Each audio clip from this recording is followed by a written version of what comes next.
When I first talked about coming to Cape Town, I heard two really conflicting things. First of all, people telling me how absolutely beautiful the country was, and second of all, saying, yeah, but Rob, is it safe? In fact, every time I tell people I'm here, that is the first question they ask. So I decided to come myself 10 years ago and find out.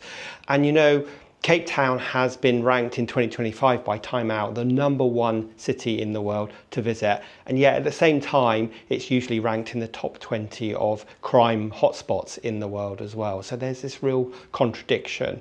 So in today's video I want to tell you about my thoughts and my experiences about safety in South Africa. I want to walk you through some of the districts that you don't normally see on a YouTube video, and I'm going to tell you about safety. I'm also going to share some tips and my general advice about what to do if you're thinking about coming to South Africa and how to be confident that you will remain safe. Cape Town isn't just stunning, it's a global travel hotspot. It's ranked as one of the most visited cities in the world, welcoming 2 to 3 million international visitors each year. And amongst African cities, it's second only to Cairo in popularity. And as I mentioned in the opening, in Time Out's 2025 Best Cities in the World ranking, Cape Town has been named the #1 city in the world. Now that's all well and good, but let's tackle the big elephant in the room, and that is safety. So let's be real, while Cape Town is often cited as the most beautiful city to visit, it's also often in the top 20 rankings of the crime capitals of the world. But here's a thing that most people don't know about Cape Town and crime, that is the crime is concentrated on very specific areas, far from all the tourist hotspots that you or I will ever visit.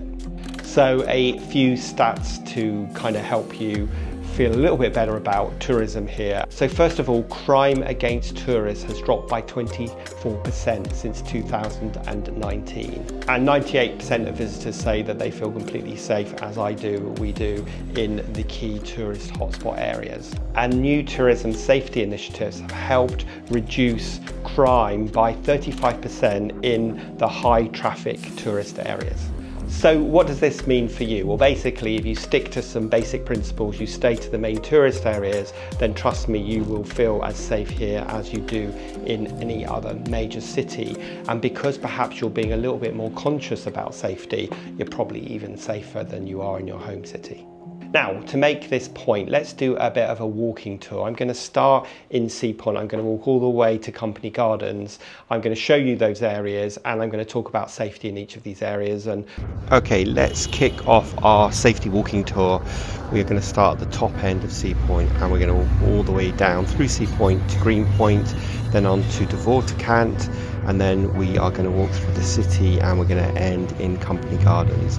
Now these are not areas that you typically see on the vlogs because they're not sexy and glossy, but they are areas that people stay in and people walk through. So I wanted to share with you my experience of walking through these areas and whether they're safe to walk a day or night, or whether you should just avoid them altogether. And here we are at the top end of Sea Point. Now Sea Point is a really busy tourist area, and you'll see lots of these police keeping you safe as well. So it's a place that I feel safe to walk in. It's my local neighbourhood, and so I'm walking there all the time. And I also walk at night sometimes as well. Now whether that's sensible or not, I don't know, but it's always busy, there's lots of people around, so I never feel unsafe. So I might walk from a bar or a restaurant back to my apartment. Okay, so I have walked down here from Sea Point through 3 Anchor Bay, and we are now in the Green Point area, and you can see over to my left is the big stadium that I think was built for the World Cup. There's also the Green Point Park over there, which is a lovely place to go and visit, especially at the weekend, so it's full of families. And then we've also got Jason's Bakery here, which is quite a famous bakery, and it's a really nice area, Green Point. There's lots of shops, it's a Woolworths, and I've stayed here a number of times. And what's good about this is the proximity to the V&A, so you can literally just walk across the road to get there. And you've got, like I say, Woolworths and other places here. So Green Point is definitely a place that you can walk no problem during the day. If I was walking around here at night, I'd probably get a cab, but again, it would be pretty safe. Walking about 10 minutes down from Greenpoint in this direction, we end up in the Waterkant area. This is an area that we know really well. We've stayed in this building before, and the building over here. Waterkant is a nice area. There's some interesting architecture, lovely coffee shop here, Pauline's, and the church.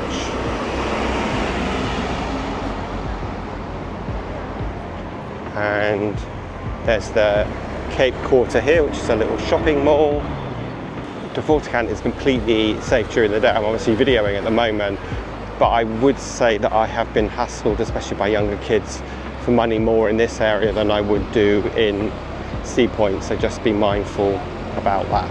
As we walk away from the Waterkant, we head towards the central business district areas, and these are probably areas that I wouldn't walk at night on my own, because obviously it's a business district, so it gets quiet in the evenings and it feels a little bit more gritty than certainly where I am in Bantry Bay and Sea Point. And walking to the city from the Waterkant is probably 10 minutes, really, not even that. Once we cross this road here, we are in the business district. So I've just crossed the main road, and that takes us into the city area, and you can quickly see how different the environment is. Lots of activity going on, but again, this is not a place I would come at night on my own, and it's also not a place I would walk around at night, not because necessarily anything bad is going to happen, but just because I'm being mindful and conscious of my safety, probably more than I would be in the UK, which isn't good, but it's just the way it is. So I've just crossed the main road, and that takes us into the city area. Now walk down to the green market area, where there are always lots of market stalls, people selling fruit and veg, and we're walking towards Company Gardens now as well.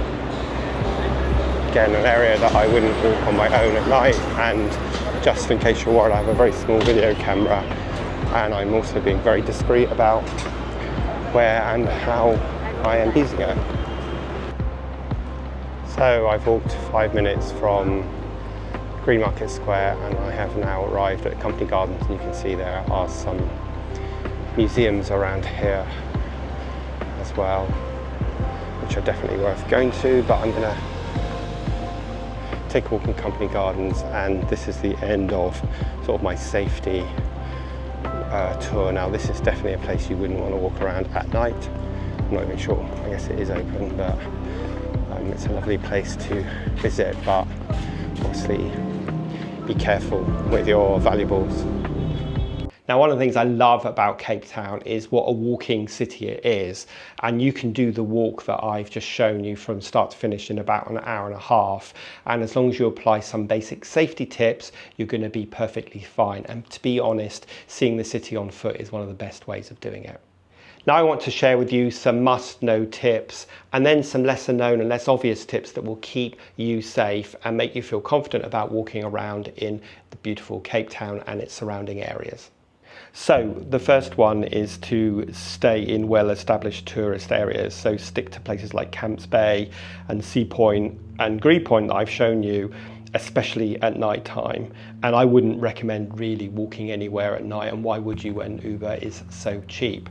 And that moves me on to the next point, which is to use reputable transportation, and really Uber is your best bet here. I would avoid hailing taxis from the street, or even getting taxis if you're at the V&A, and the reason for that is that if you're using an Uber, you know exactly how much you're going to pay, and you also know the route that they're going to take, whereas if you just jump in a regular cab and they think you're a tourist, they could drive you all over the place to rack up more costs, or just make up a price at the end of it. And as I said, why wouldn't you use Uber or Bolt when you're here? Because it is so cheap, and most trips are going to cost you sort of £1 to £3 maximum. Next of all is to be discreet with your valuables. So don't wear flashy jewelry, be really discreet with cameras. Don't walk around with a camera with a big lens around your neck or with flashy watches on because you are asking for trouble. So leave them at home or keep them in the safe and be discreet about your valuables. And obviously don't walk with your phone sticking out your back pocket or your wallet sticking out your pocket as well. Now I bought this cross-shoulder bag that I just wear over my shoulder with a bag in front of me, and this has absolutely everything in it: my house keys, my car keys, my wallet, and you need to make sure you've got your driving license with you, and also my phone as well and my camera. So everything's in here and it's always carried at the front of me, so it makes it very difficult for someone to actually grab it from you. If you're walking around with one strap on your rucksack, you're kind of asking for trouble, as you would do anywhere. And I only want to emphasize that I could be making this video about anywhere in the world, and these safety precautions are largely common sense and things that I would hope to do everywhere. And ironically, the place I probably don't do it is at home, where of course we're much more complacent because it's more familiar. Now make sure you lock your car while you're driving and you keep your windows up in traffic, and if someone starts pointing at your headlight, trying to distract you and get you to open your window, it could well be because they want to reach through and grab your phone. And obviously make sure that you are not putting any valuables on your seat, but you keep them discreetly locked away in the boot or in your bag that isn't visible. Obviously, if you're staying in a hotel, then use the hotel safe to put your valuables in. That again is a piece of advice I'd give to anybody anywhere in the world. Stay alert at ATMs, try and take money out during the day if you are going to take money out, and obviously keep your PIN number covered and all the usual things that you would do. But to be honest, South Africa is largely a cashless society and you really don't need much money except for the odd tip, so don't carry a lot of cash would be my advice. And lastly, know the emergency numbers. So if you need to call the police, it's 10111, so 10 11 1. And it's 107 for emergencies. So make sure you've got those two things put in your phone in case you do need to call the emergency services. Obviously, we hope that will never happen, but it's better to be prepared, right? Now let me share with you a few safety tips that most tourists don't think about, but they could be really helpful. And the first one is to buy a local SIM card. Now this is really easy these days because you can buy an eSIM, you can do it at the airport, or you can nip into many of the mobile phone shops like Vodacom and so on and do it in there, and you can quickly get an eSIM up and running and have a local number, which is useful for so many ways, not least to make sure you don't end up spending a fortune on your phone bill. This is a really good tip, and that is to take a photograph of your passport and your license and keep that in your phone, because you never know when you need it. Now, if you get stopped by the police while you're driving, you will want your driver's license.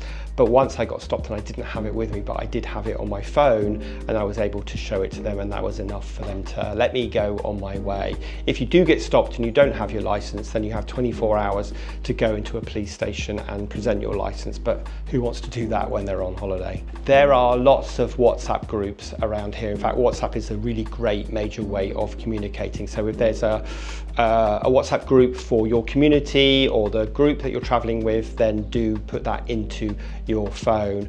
There are also apps like the ESCOM app and some other alert apps that you can download in advance to see if there's going to be any load shedding or to see if there are any reported issues in your area. So it's worth making sure that you know where your local police station is in case you did have to go to the police station. There are lots of tourist police on the road, so if you need some help, just go and find one of these people with a high visibility vest and they'll be able to help you as well. And lastly, if you're going on a hike, ideally don't go alone, because there have been quite a few muggings or thefts on hikes, and so you're better off doing it in a group. That way you don't get lost as well, and never go hiking at night on your own, because again you are asking for trouble. Now, where you stay will have a big impact on your experience here, so I would absolutely advise you to stay in one of the areas that I've mentioned on my walk, or Camps Bay, somewhere that's popular, and I would stay in either a hotel or an Airbnb,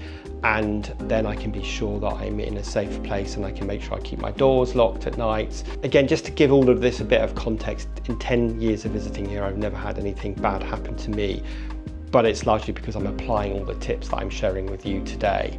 Now, when it comes to transportation, you can obviously hire a car. They drive on the left like they do in the UK. You can hire a car at the airport, very easy, very straightforward. not too expensive. Make sure you keep your doors locked, keep your windows up, put the aircon on. But you can also travel by Uber. You can also get the My City bus, which is everywhere and is very, very reliable and very, very cheap to travel as well. So those are some of the ways that you can travel when you're in Cape Town. Cape Town's #1 ranking as the most beautiful city in the world is really well earned. And if you apply the safety tips that I've mentioned in this week's video, then you can make sure you enjoy this breathtaking city without any cares about your safety. Now, of course, if you've got any safety tips that I haven't included, or you don't agree with something I've said, please do leave a comment and I will no doubt be shooting more videos on this topic in the future. So I'd love to hear your best safety tips. So hope you found that useful. And for now, this is James and Rob signing off.